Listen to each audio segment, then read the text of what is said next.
നമസ്കാരം. നിയമസഭയിൽ mister chief minister എന്ന പ്രസംഗത്തിനിടെ രമേശ് ചെന്നിത്തല ആവർത്തിച്ചതിൽ ക്ഷുഭിതനായി മുഖ്യമന്ത്രി പിണറായി വിജയൻ. സംസ്ഥാനത്തെ അതിക്രമങ്ങളെക്കുറിച്ചും ലഹരി വ്യാപനത്തെക്കുറിച്ചുമുള്ള ചർച്ചയ്ക്കിടെ പലവട്ടം മിസ്റ്റർ ചീഫ് മിനിസ്റ്റർ എന്ന് പറഞ്ഞതാണ് മുഖ്യമന്ത്രിയെ ചൊടിപ്പിച്ചത്. ഓരോ തവണയും മിസ്റ്റർ ചീഫ് മിനിസ്റ്റർ മറുപടി പറയണമെന്ന് പറയുന്നത് ശരിയായ രീതിയാണോ എന്ന് മുഖ്യമന്ത്രി എഴുന്നേറ്റ് ചോദിച്ചു. എന്ത് സന്ദേശമാണ് ചെന്നിത്തല സമൂഹത്തിന് നൽകുന്നതെന്ന് മുഖ്യമന്ത്രി ചോദിച്ചു. ഇടയ്ക്കിടെ മിസ്റ്റർ ചീഫ് മിനിസ്റ്റർ എന്ന് പറഞ്ഞ് ഓരോ ചോദ്യം ചോദിച്ചാൽ പോരാ, നാട് നേരിടുന്ന പ്രശ്നം എന്താണെന്ന് മനസ്സിലാക്കണമെന്നും മുഖ്യമന്ത്രി ക്ഷുഭിതനായി പറഞ്ഞു. സംസ്ഥാനത്ത് അതിക്രമങ്ങൾ വർദ്ധിക്കുന്നതിനെക്കുറിച്ചും ലഹരി വ്യാപനം രൂക്ഷമാകുന്നതിനെക്കുറിച്ചും നിയമസഭയിൽ മറ്റ് നടപടികൾ നിർത്തിവെച്ച് ചർച്ച ചെയ്യുന്നതിനിടെയായിരുന്നു സംഭവം. രമേശ് ചെന്നിത്തലയാണ് അടിയന്തര പ്രമേയം അവതരിപ്പിച്ചത്. 9 വർഷം ഭരിച്ചിട്ടും ഒരു തരത്തിലുള്ള ലഹരി വിരുദ്ധ പ്രവർത്തനവും മുഖ്യമന്ത്രിയുടെ ഭാഗത്തു നിന്നുണ്ടായിട്ടില്ലെന്നും ചെന്നിത്തല കുറ്റപ്പെടുത്തി.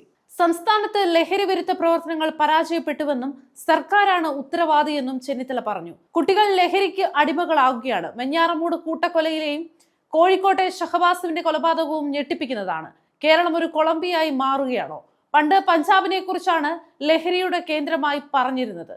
ഇപ്പോൾ കേരളത്തിലെ യുവാക്കളുടെ ജീവിതത്തെ രാസലഹരി നശിപ്പിക്കുകയാണ്. യുവത്വം പുകഞ്ഞ് ഇല്ലാതാവുകയാണ്. സംസ്ഥാനത്ത് മദ്യമൊഴുകുന്ന പുതിയ എക്സൈസ് നയം പുതുതലമുറയോടുള്ള ചതിയാണ്. മദ്യത്തിന്റെ ലഭ്യത വർദ്ധിപ്പിക്കാനാണ് പുതിയ ബ്രൂവറി അനുവദിക്കുന്നതെന്നും ചെന്നിത്തല പറഞ്ഞു. കലാലയങ്ങളിൽ SFI ആണ് റാഗിങ്ങിന് നേതൃത്വം നൽകുന്നത്. എന്നാൽ അവരെ തിരുത്താൻ മുഖ്യമന്ത്രി തയ്യാറാകുന്നില്ല. ഇതുപോലെ തന്നെ തുടർന്നാൽ മതിയെന്നാണ് അവരുടെ യോഗത്തിൽ പോയി മുഖ്യമന്ത്രി പറഞ്ഞത്. അത് ശരിയായ നിലപാടല്ലെന്നും ചെന്നിത്തല പറഞ്ഞു. TP ചന്ദ്രശേഖരനെ ക്രൂരമായി കൊലപ്പെടുത്തിയ പ്രതികൾക്ക് 3 വർഷത്തോളം പരോൾ നൽകിയ സർക്കാർ എന്ത് സന്ദേശമാണ് സമൂഹത്തിന് നൽകുന്നതെന്ന് ചെന്നിത്തല ചോദിച്ചു.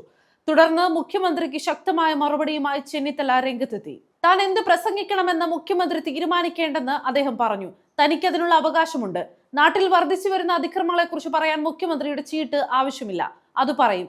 മിസ്റ്റർ ചീഫ് മിനിസ്റ്റർ എന്ന് വിളിക്കുന്നത് അൺപാർലമെന്ററി അല്ലെന്നും ചെന്നിത്തല പറഞ്ഞു. അതേസമയം വിഷയത്തെക്കുറിച്ചാണ് സംസാരിക്കേണ്ടതെന്നും അതിനുള്ള അവസരം ഉപയോഗിച്ച് അനാവശ്യമായ കാര്യങ്ങളല്ല പറയേണ്ടതെന്നും മുഖ്യമന്ത്രി മറുപടി നൽകി. ഇതോടെ ചെന്നിത്തലയ്ക്ക് പിന്തുണയുമായി പ്രതിപക്ഷ നേതാവ് VD സതീശൻ രംഗത്തെത്തി. നിങ്ങളാണ് കേരളത്തിന്റെ മുഖ്യമന്ത്രി, നിങ്ങളാണ് ആഭ്യന്തരമന്ത്രി, നിങ്ങളെ കുറ്റപ്പെടുത്തും. അതിനെന്തിനാണ് അങ്ങിത്ര അഹിഷ്ണുത കാണിക്കുന്നത്? സർക്കാരും മുഖ്യമന്ത്രിയും എഴുതി തരുന്നത് പോലെ പ്രസംഗിക്കാനല്ല ഞങ്ങൾ ഇവിടെ വന്നിരിക്കുന്നത്. മിസ്റ്റർ ചീഫ് മിനിസ്റ്റർ എന്നാണ് വിളിച്ചത്, അല്ലാതെ മോശം പേരൊന്നുമല്ല വിളിച്ചതെന്നും പ്രതിപക്ഷ നേതാവ് VD സതീശൻ പറഞ്ഞു.